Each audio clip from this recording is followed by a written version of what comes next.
Subscribe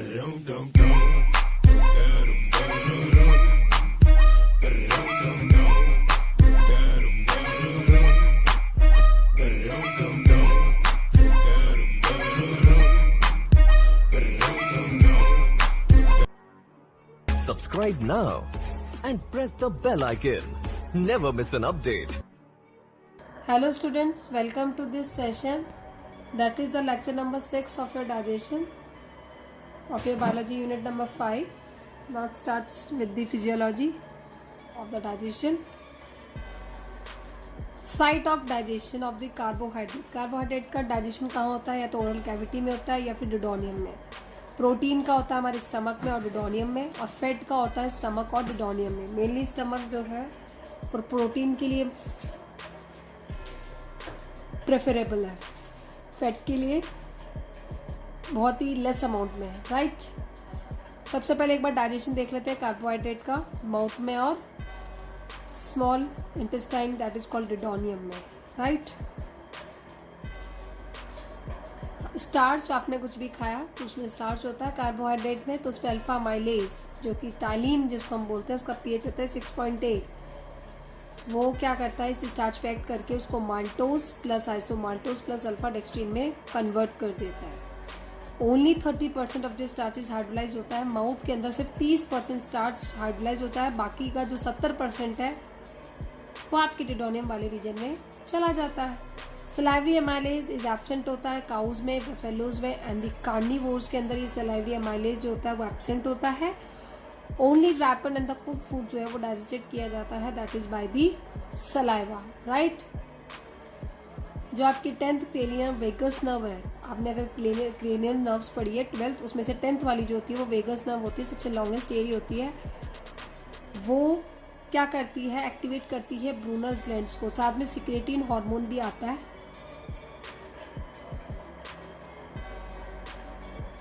और वो क्या करता है, ब्रूनर्स ग्लैंड्स को एक्टिवेट करके रिलीज करवाता है नॉन एंजाइमेटिक एक एल्कलाइन वाटरी फ्लूइड. कैसे आपके मुंह में ये जो वाटरी फ्लूइड आता है, मेनली वो वेगस नर्व और सिक्रेटिंग हार्मोन ब्रूनर्स ग्लैंड्स को रिलीज करवा के उनसे क्या निकल के आता है, वाटरी फ्लूइड जो है आपके माउथ में निकल के आता है. Right. Now we will learn about the small intestine that called duodenum वाले रीजन में. वहाँ पे पेनक्रेटिक एंजाइम्स भी प्रेजेंट होंगे, वहाँ पे इंटेस्टिनल एंजाइम्स भी प्रेजेंट होंगे. पेनक्रेटिक एंजाइम में जैसे स्टार्च है जो आपका 70% है, उस पर पेनक्रेटिक का अल्फा माइलेज ऐड करके उसको माल्टोज और आइसोमाल्टोज प्लस डेक्सट्रीन में कन्वर्ट करेगा. एंड जो इंटेस्टिनल के एंजाइम है वो क्या करेंगे, जो एंड प्रोडक्ट्स है that is of this pancreatic enzymes के जो भी एंड प्रोडक्ट्स होंगे उन पे इंटेस्टिनल के एंजाइम ऐड करके उनको फाइनली ऑब्जर्वेबल फॉर्म में कन्वर्ट कर देगा.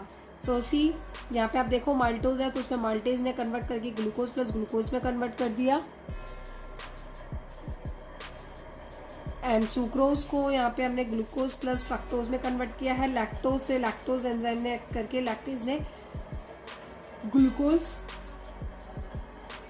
प्लस लैक्टोज में कन्वर्ट किया है. क्लियर है.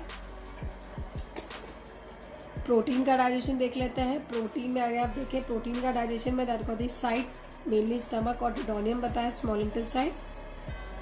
स्टमक में तो क्या होता है कि जो पेप्सिनोजन था जो कि इनएक्टिव फॉर्म में, उस पर HCl जो है वो गास्ट्रिक ग्लैंड से सिक्रेट होके आएगा, पेप्सिनोजन को पेप्सिन में कन्वर्ट करेगा, प्रोरेनिन को HCl से कन्वर्ट करके रेनिन में कन्वर्ट करेगा. These are the active forms, these are called inactive forms. जो प्रोटीन है, अब जो पेप्सिन जो एक्टिव फॉर्म है वो क्या करेगा, बाकी बचे हुए प्रोटीन पे ऐड करके उसको पेप्टोन प्रोटियोसिस में कन्वर्ट करेगा. रेनिन है तो कैसिन है, और कैसिन पे रेनिन ऐड करेगा, उसको पैराकैसिन में कन्वर्ट करेगा. फिर पैराकैसिन कैल्शियम के साथ मिक्स होके क्या कैल्शियम पैराकैसिनेट बनाएगा जो कर्डलिंग ऑफ द मिल्क करता है. राइट. कैल्शियम पैराकैसिनेट जो है वो पेप्सिन जो है वो उस पर वर्क करेगा और उसको सीधे पेप्टोन्स में कन्वर्ट कर देगा. बात करते हैं द स्मॉल इंटेस्टाइन की. स्मॉल इंटेस्टाइन में क्या होता है, जो प्रोटीन है, जो पेप्टोन्स है, जो प्रोट्यूसेस है, अब उस पर कौन से एंजाइम्स करेंगे, that you call your pancreatic enzymes.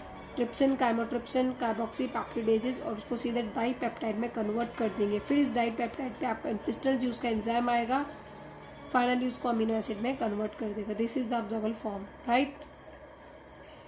तो हम यहाँ देखें ट्रिप्सिनोजन, पहले ट्रिप्सिन में कन्वर्ट होता है with the help of the enterokinase enzyme and it is secreted by intestinal juice enzyme, जो आपका इंटेस्टाइन जूस का एंजाइम है वो एंटीरोकाइनेज एक इंटेस्टाइन जूस का एंजाइम है जो क्या करता है, ट्रिप्सिनोजन को ट्रिप्सिन में कन्वर्ट करता है। फिर ये जो ट्रिप्सिन होता है बाकी बचे हुए जो भी इनएक्टिव फॉर्म्स के जो पेनक्रेटिक जूस के एंजाइम्स है उनको एक्टिवेट कर देता है।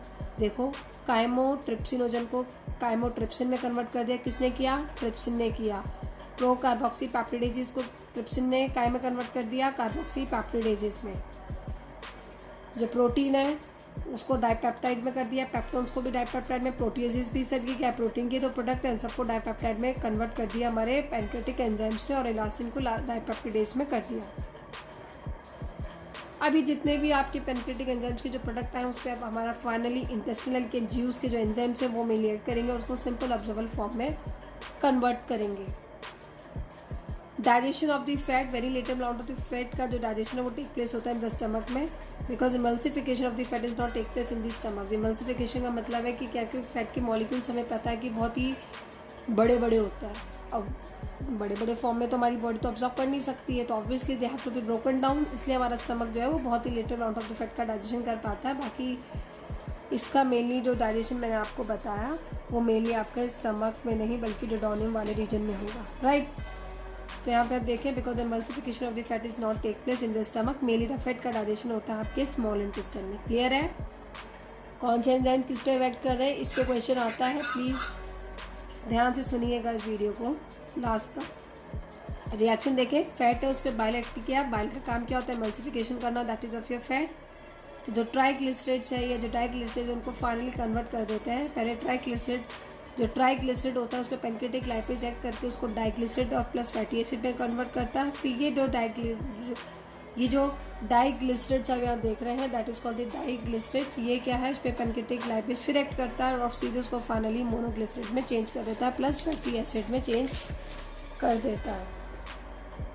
फाइनली मोनोग्लिसराइड जो है वो फैटी एसिड प्लस ग्लिसरॉल में चेंज हो जाता है। अब देखते हैं digestion of the nucleic acid का कैसे डाइजेशन होता है। By the pancreatic enzyme, nucleic acid से न्यूक्लियस, पेनक्रेटिक एंजाइम होता है ये न्यूक्लियस जो न्यूक्लिक एसिड पे एक्ट करके उसको न्यूक्लियोटाइड में कन्वर्ट करता है। फिर ये न्यूक्लियोटाइड पे इंटेस्टिनल जूस का एंजाइम ने एक्ट किया, न्यूक्लियोटाइडेज न्यूक्लियोसाइड में कन्वर्ट किया। फिर न्यूक्लियोसाइड न्यूक्लियोसाइडेज एंजाइम से nucleic nitrogenous base plus sugar में कन्वर्ट होगा और ये ऑब्जर्वेबल फॉर्म होती है हमारी बॉडी की। क्लियर है? तो किस तरह से एंजाइम्स का डाइजेशन हो गया फाइनली कि सिंपल ऑब्जर्वेबल फॉर्म में हो चुका है, राइट। अब हम देखते हैं कुछ रोल्स हैं हमारे पे जीआईटी के hormones, that is called gastrointestinal hormones. First is called gastrin, इसका काम होता है कि टू स्टिमुलेट करना ग्रास्टिक के सेल्स को, टू रिलीज करना ग्रास्टिक जूस। एंटीरोग्रास्ट्रिन, दैट कॉल्ड एंटीरो मतलब ग्रास्टिन के सिक्रेशन को स्टॉप करना, जिसको हम जीआईपी बोलते हैं, गैस्ट्रिक इनहिबिटरी पेप्टाइड, जो स्टॉप करता है ग्रास्टिक जूस के सिक्रेशन को एंड मोटिलिटी को। सिक्रेटिन, जो कि फर्स्ट हार्मोन डिस्कवर किया गया था बाय द साइंटिस्ट, ये रिलीज करता है bicarbonate ions in the pancreatic juice के अंदर। इट ऑल्सो इंक्रीज करता है secretion of the bile and decrease करता है ग्रास्टिक के मूवमेंट्स को एंड दी सिक्रेशंस को। क्लियर है? कोलिसिस्टोकाइनिन, दैट इज कॉल्ड पेनक्रियोजाइमिन भी कहा जाता है, सीसीके, ये हार्मोन क्या करता है, इंक्रीज करता है बाइल का release from the gall bladder से एंड पेनक्रियोजाइमिन एनहांस करता है secretion of enzyme in the pancreatic juice के अंदर। नेक्स्ट करते हैं ड्यूरोक्राइनिन, सिक्रेटेड होता है that is from your duodenum के एपिथेलियम से। ड्यूरोक्राइनिन के नाम से पता चलता है कि ये डोडोनियम से एपिथेलियम से सिक्रेट हो रहा है, स्टिमुलेट करता है ब्रूनस की ग्लैंड्स को। Next is called villikinin, it stimulate करता है मूवमेंट ऑफ द विलाइज को and release from the entire small intestine से क्या करता है, रिलीज होता है। एंटीरोक्राइनिन रिलीज होता है from your small intestine and stimulate करता है क्रिप्स ऑफ द लिम्बर खून को। क्लियर है? इसमें कुछ समझने जैसा नहीं है, बस आपको इसमें से देखना है कि किसका वर्क, किसका क्या काम है। बाकी मेनली जो आपको यहाँ ध्यान रखना है वो एंटीरोग्रेसिन जीआईपी है, सिक्रेटिन है एंड द सीसीके है। They are not so important like duocrinin and villikinin and enterocrinin. Please focus only on the enterogastrone, secretin and the CCK, right. Let's see the absorption of the food, ये stomach है, तो stomach में mainly water होता है। Few यहाँ पे आप देखेंगे इधर अल्कोहल होता है, अब्जॉर्प्शन कुछ मोनोसेक्रेट्स हो जाते हैं, कुछ ड्रग्स जो होती है वो अब्जॉर्ब हो जाती है आपके स्टमक में। उससे थोड़ा सा नीचे वाले पार्ट पे आएंगे, दैट इज़ कॉल्ड डिडोनियम, जिसमें कुछ आयरन, कैल्शियम, अमीनो एसिड्स वगैरह अब्जॉर्ब हो जाते हैं। फिर थोड़ा सा नीचे आएंगे, जिजोनियम में फैटी एसिड है, ये अमीनो एसिड है, मोनोसेक्राइड है, ग्लिसरॉल है, विटामिन है, इन सब का क्या होता है, अब्जॉर्प्शन होता है। इलियम वाले रीजन में विटामिन B12 का, बाइल सॉल्ट्स का प्लस वाटर का होता है। और लार्जर इंटेस्टाइन में मेनली वाटर का होता है, कुछ सॉल्ट्स का हो जाता है, विटामिन का जो प्रोड्यूस किया जाता है that is by the bacteria. ये अब्जॉर्प्शन आपकी बार को भी आपकी बुक में दे रखा है, आपको बुक NCERT ही फॉलो करनी है, इसके अलावा आपको कोई बुक्स फॉलो नहीं करनी है। MCQ के लिए आप अलग अलग बुक्स रेफर कर सकते हैं, but for notes it's enough only NCERT. Please read the NCERT's language 3 and to 4 times. It's very important. और ये जो नोट्स मैं आपको यहाँ प्रोवाइड करवा रही हूँ, जो आपको समझा रही हूँ, ये काफ़ी है। इसके अलावा आप कहीं और कुछ नोट्स को प्रेफर ना करें तो ज़्यादा बेटर है, क्योंकि इतना ही पूछा जाता है जितना आपके लिए इम्पोर्टेंट है। फालतू चीज़ों को पढ़ने से माइंड डाइवर्ट होता है और कुछ भी नहीं, और चीज़ें फिर हम लास्ट टाइम पे भूल जाते हैं और से हमारा सिलेक्शन जो होता है वो रुक जाता है। So please only I prefer only read the NCERT as far as possible. Now see, this is I draw the villi and this is called the lacteals. ये मोटा वाला पार्ट आपको दिख रहा है, this is called lacteals. इसका काम होता है मेनली फैट का अब्जॉर्ब करना, ठीक है। ये आपकी बुक में एक NCERT के इस तरह से डायग्राम दे रखा है विलाई का, तो आप उसको ध्यान से देखिएगा। उसमें विलाइज है, आर्टरीज, वेन्स वगैरह है, क्रिप्स ऑफ लिम्बर खून है बेसिस पे, वो आपको अच्छे से दिखा रखा है, राइट। ये इंपॉर्टेंट नहीं है डायग्राम।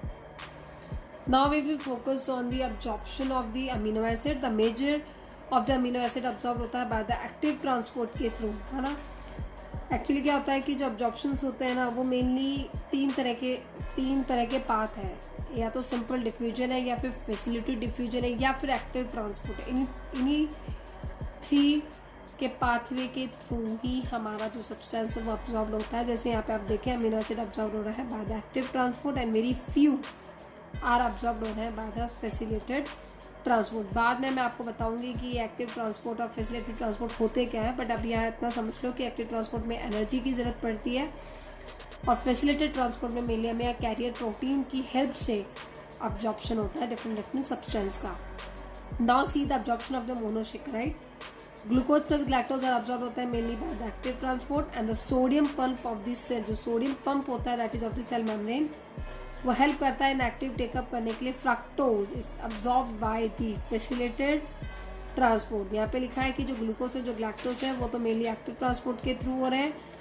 सोडियम का जो पंप है that is of the cell membrane, वो हेल्प करता है that is in this active take up, ठीक है। इस एक्टिव ट्रांसपोर्ट के लिए सोडियम का जो पंप है वो मेनली हेल्प करता है। F for fructose, so it is absorbed by the facilitated. F for facilitated, right? F for facilitated and F for fructose.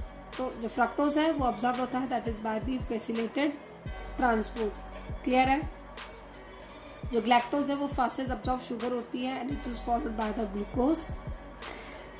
तो कौन सी फास्टेस्ट शुगर अब्जॉर्ब होती है? मेनली ग्लैक्टोज, ये सबसे फास्टेस्ट शुगर जो हमारी अब्जॉर्ब होती है, followed by the glucose. Absorption of the fat, तो वो तो फैटी एसिड एंड ग्लिसरॉल है, लेकिन हमारे ब्लड में तो फैटी एसिड एंड ग्लिसरॉल तो डायरेक्टली अब्जॉर्ब होते नहीं है। सबसे पहले करना क्या पड़ता है, ये जो फैटी एसिड जो ग्लिसरॉल है इनको ब्रेक डाउन करना पड़ता है। मिसल्स की फॉर्म मिसल बनाया जाता है इसको ब्रेकिंग डाउन करके, फिर वापस इसको इंटेस्टाइनल म्यूकोसा में डाल के रिफॉर्म्ड किया जाता है। प्रोटीन के ग्लोब्यूल एक कोटेड बनाई जाती है जिसको हम बोलते हैं, this is called protein coated globule, this is known as the chylomicron, and then finally release into the lacteals से लिम्फेटिक वेसल्स से, फिर वो आपके ब्लड में आती है। तो इस तरह से डायरेक्टली क्या है कि हमारे बॉडी के अंदर फैटी एसिड डायरेक्टली अब्जॉर्ब नहीं होता है, उसको पहले मिसल्स में कन्वर्ट करना पड़ता है फिर उससे एक ये काइलोमाइक्रोन ये बनाया जाता है, फिर वो वापस लैक्टील्स में जाएगा, फिर लैक्टील से वो लैक्टिक की वेसल्स में आके ब्लड में ट्रांसफर होता है। Fats are insoluble in the water, so they can not be absorb नहीं होते in the presence of the bile salt, so they can not be absorb नहीं होते in the presence of the bile salt and the phospholipid है। They have to broken down करना पड़ा the smaller structures that is known as the micelles. Now these micelles is absorbed हो जाते हैं that is in the villi where the resynthesize होता है that is by the ER endoplasmic reticulum, Now the fat particles are covered by the protein coated called chylomicrons. Now the chylomicrons absorbed by the lacteals. From the lacteals are reaches to the left and the left subclavian vein, that is through the lymphatic vessels and the thoracic duct. तो mainly आपको सिर्फ process जानना है कि किस तरह से absorption होता है फैट का, बस उतना सा ध्यान रखिए कि बस वो ब्लड में डायरेक्टली अब्जॉर्ब नहीं होता, उसको मिसल में कन्वर्ट करके फिर इंटेस्टाइनल म्यूकोसा में वापस उसको डाला जाता है, फिर वो एक मॉडिफाइड फॉर्म में आता है, फिर वो लैक्टीन से लैक्टिक वेसल्स में आता है, फिर डायरेक्टली तब जाके वो डिजॉल्व हो जाता है, that is in the blood. See this is called amino acid में ये मेनली ज़्यादा इंपॉर्टेंट नहीं है, please don't see this. Now we learn about the assimilation. Assimilation the nutrient जो undergo for the process of the formation of the protoplasm, उसको बोलते हैं assimilation. जो भी आपके न्यूट्रिएंट्स है वो फॉर्मेशन में गए हुए, कौन से प्रोटोप्लाज्म के फॉर्मेशन में जो भी न्यूट्रिएंट्स गए हुए हैं, process of the formation of the protoplasm के फॉर्मेशन में, इसको बोलते हैं assimilation. And last is called egestion and the defecation. The undigested food, जो भी आपका अनडाइजेस्टेड फीकल मटेरियल है वो मेनली टेम्परली स्टोर हो जाता है आपके रेक्टम में, और जो कलर होता है फीकस का येलोइश वो ड्यू टू द स्टकोबिलिन की वजह से आता है, बाद डिग्रेडेशन हो जाता है मेनली बिलीरुबिन का, उसकी वजह से कलर आता है. और जो फाउल स्मेल आती है वो due to the indole, skatole, H2S, इनकी हेल्प से ये जो गैसेज होती है ये मिक्स होके बहुत ही गंदी स्मेल मिलती है हमें. तो जो फाउल स्मेल जो होती है वो ड्यू टू दी इंडोल और स्केटॉल और H2S की वजह से आती है. दीज ऑल आर फाउंड होता है by the degradation of amino acid in the colon region के अंदर.